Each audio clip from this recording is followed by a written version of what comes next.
Hablaremos hoy, ya que estamos, de antiguas asociaciones de ladrones. Y empecemos ya. Diodoro de Sicilia ha referido que cuando un egipcio quería dedicarse al robo, no tenía que hacer más que presentarse frente a un jefe de partida y alistarse en una banda. Y desde ese momento trabajaba por cuenta de ese jefe, a quien debía llevarle todo el producto de sus afanos, a cambio de ciertos beneficios que a modo de prima se le aseguraban, ¿no? Eso es lo que yo llamo una organización perfecta del choreo. Es el capitalismo, básicamente. Se habían dictado incluso terribles castigos contra los afiliados poco escrupulosos. Es decir, los ladrones imponían castigos terribles para aquellos que fueran deshonestos. Qué curioso ver ladrones auspiciando la necesidad de una propiedad inviolable, la de ellos, justamente desde el momento en que la propiedad cae en sus manos, pero no antes. Es decir, la propiedad es inviolable desde que cae en mis manos. Antes no. Es un concepto extraordinario. Un detalle curioso. La persona que era víctima de un robo se dirigía a los jefes de las partidas, que eran conocidos por todos, sí, como siempre. Describía la clase de objeto robado, el lugar, la circunstancia del robo, y mediante el abono de la cuarta parte de su valor, recobraba lo sustraído. Bueno, no es un detalle muy curioso, y menos para el que ha andado mucho en el Gran Buenos Aires. Así que no hace falta ir hasta el antiguo Egipto. Es más barato que una compañía de seguro, igual. Mucho más. Sí. Señores, vamos a la India a ver qué pasaba. Ahí estaban las leyes de Manú, la ley de Manú, que demuestra que en aquel lugar había muchas cuadrillas de salteadores. En un apartado, la ley reclama que el rey se dedique con la mayor solicitud a castigar todo atentado contra los bienes de los particulares. Y aparecen consejos prácticos, por ejemplo, que el rey, para descubrir a los ladrones y darle su merecido, se sirva de hábiles espías. Estos espías deben asociarse con los ladrones, estar al corriente de sus maniobras y después los delatan convenientemente. Bueno, una porquería eso. En la India había familias famosas de ladrones. Los Barjak, los Sotorias, los Molongi. ¿Qué tal? ¿Cómo me gusta el nombre Molongi? Para... ¿Ustedes qué familia de ladrones es? De los Molongi. Bueno, yo le pregunté bien. Los otros son los de Bengala. Todos estos que le nombré son de Bengala. Los siguientes son los Ramosi de Bombay y los Karaj Bandhu de Jain. Cada miembro de estas familias se dedicaba al robo hasta el fin de su vida, y cuando llegaba viejo debía incluso aconsejar y dirigir a los más jóvenes en estos asuntos. Este hecho tenía que ver con ciertas vertientes de la teología hindú, conforme a la cual cada criatura se encontraba inevitablemente desde su origen predestinado al bien o al mal. Incluso muchos ladrones de estas familias, al defenderse frente a la ley, arguían que no hacían otra cosa que cumplir con sus destinos que ya estaban previstos en las regiones del cielo. Dice: señor juez, en verdad yo no soy culpable porque este es mi destino, un destino que ha sido decidido para mí desde el cielo. Y el juez dice: es verdad, también es verdad que yo tengo otro destino, que es el que consiste en castigarlo a usted por los robos que ha cometido. Y no puedo hacer otra cosa. Así que iba en cana igual, ¿no? Las cuadrillas más ingeniosas de ladrones de la India eran los que entraban en las llamadas zenanas, con Z, ¿no? Era la parte reservada a las mujeres en las viviendas opulentas. En Grecia le dirían el gineceo. Esto no tiene que ver con el harén, porque se trata del hinduismo. Pero bueno, ahí estaban todas las minas juntas, todas las esposas de un príncipe. Y entonces estas cuadrillas de chorros afanaban las joyas en esas habitaciones que por lo general estaban en los sitios más inaccesibles de los palacios. Bueno, parece que hacían túneles, eran escruchantes. Abrían una galería subterránea a bastante distancia de la casa, caminaban bajo tierra hasta llegar debajo del piso y recién entonces, bla, bla, bla, entraban por la noche en aquellas dependencias.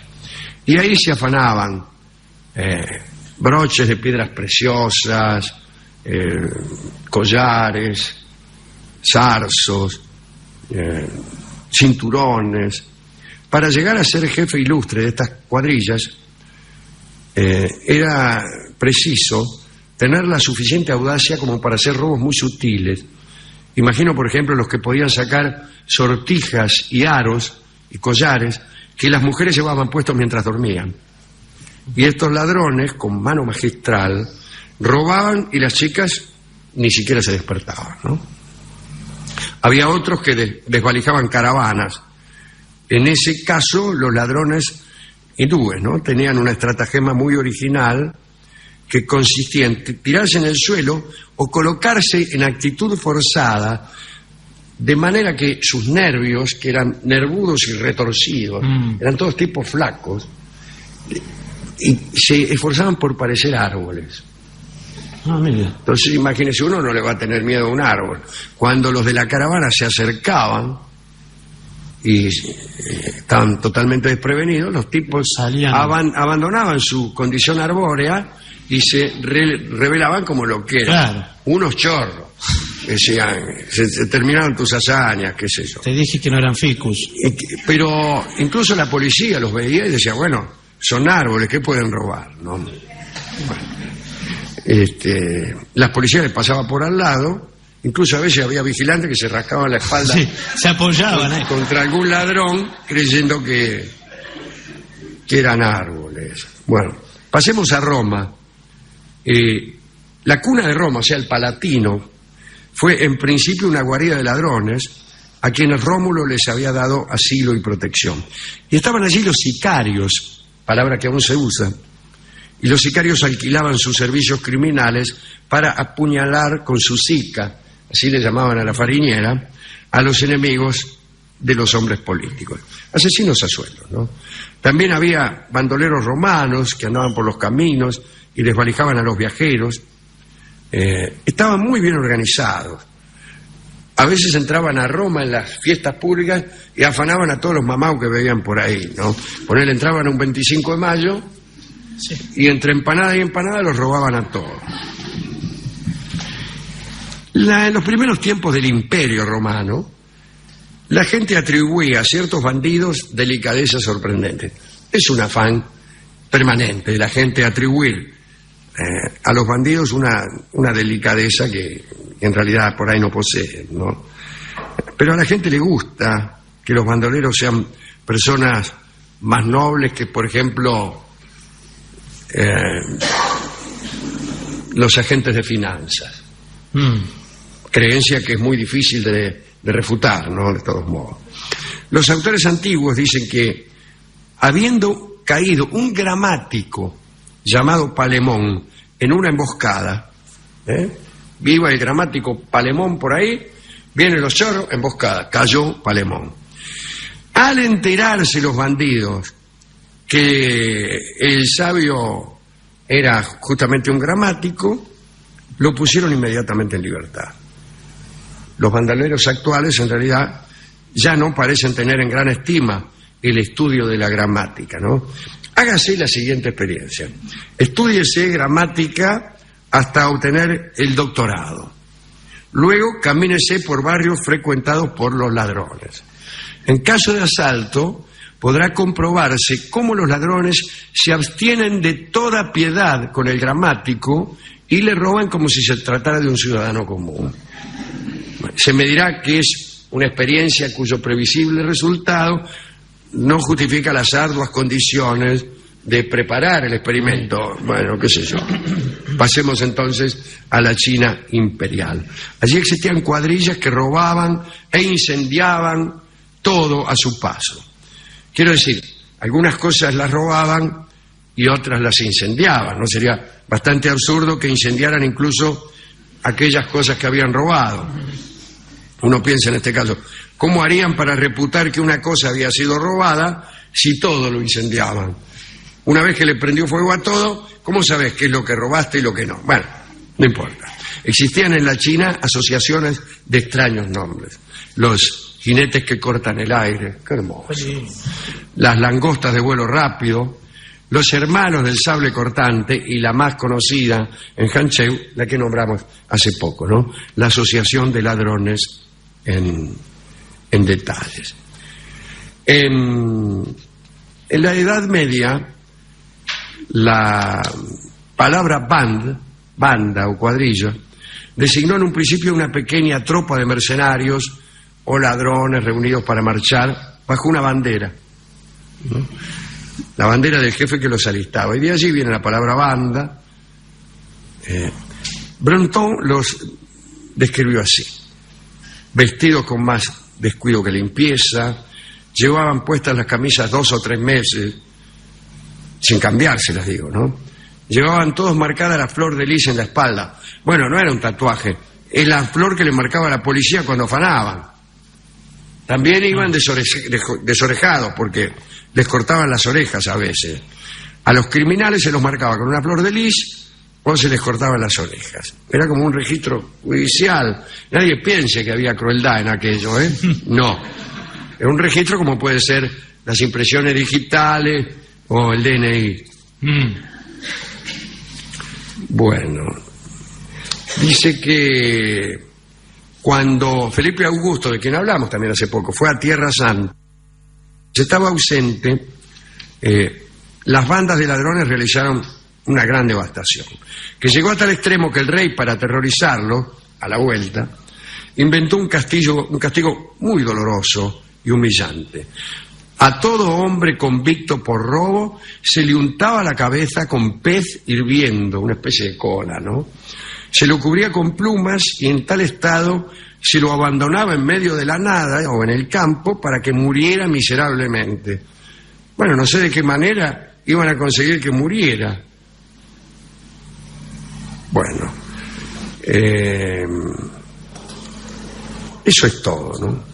Eso es todo lo que tengo. ¿Cuál le gustó más de todos estos chorros? A mí me parece que los de la India me gustaron. Sí, me gustaron los nombres de la China, y los ladrones egipcios, que por lo pronto permitían que uno siguiera con vida, ¿no? Bueno, y